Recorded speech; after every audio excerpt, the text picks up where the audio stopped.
If the day ends in a Y, it's Michael Young, your Bay Area realtor, specializing in probates, estates, and trusts. Let's talk about, especially in this crazy market, the hard conversation with a buyer. Last week we did sellers. Let's talk about buyers. When we sit down with a buyer now, it's always very exciting because the buyer is going to be excited, usually emotionally attached to something they're going to buy, which is always a wonderful experience. At least we try to make it that way. The challenges for a buyer right now, unlike 2008, 9, and 10, where they could basically go shopping. In fact, I did a lot of shopping myself, buying things for 10, 20, 30 cents on the dollar. It was an incredible time. Two things. The banks are fully funded now. We don't have banks in a lot of trouble. However, interest rates are double, in some cases 2.5 times more than they were just even 8 months ago. Now, why is that tough for a buyer? Well, first of all, a lot of sellers are not selling. And I know that because I call expired listings and for sale buyers owners every day. They got golden handcuffs. They don't have to sell.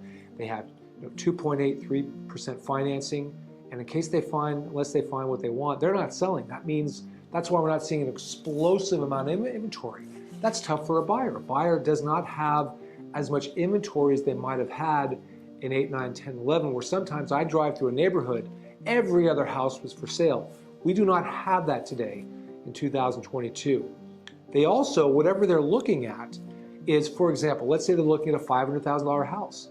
It's almost like they're looking at $1 million house because that payment is now going to be 2.5 times what it was 8 months ago. So when I sit down with a buyer, I'm saying, how badly do you want to move? What specifically you're looking for? Is it realistic to look at what you're looking for? So we have to, again, manage like a seller. We have to manage their expectations on the buy side. So these are sometimes uncomfortable conversations, but again, if we have a motivated buyer that's realistic about what they're looking for, they have a great attitude, we're gonna give it the best shot we can, provide the best service we can, then it usually ends up a very pleasant and fun experience. Always here to be of service to you, Michael Young, Princeton Pacific Properties. See you soon.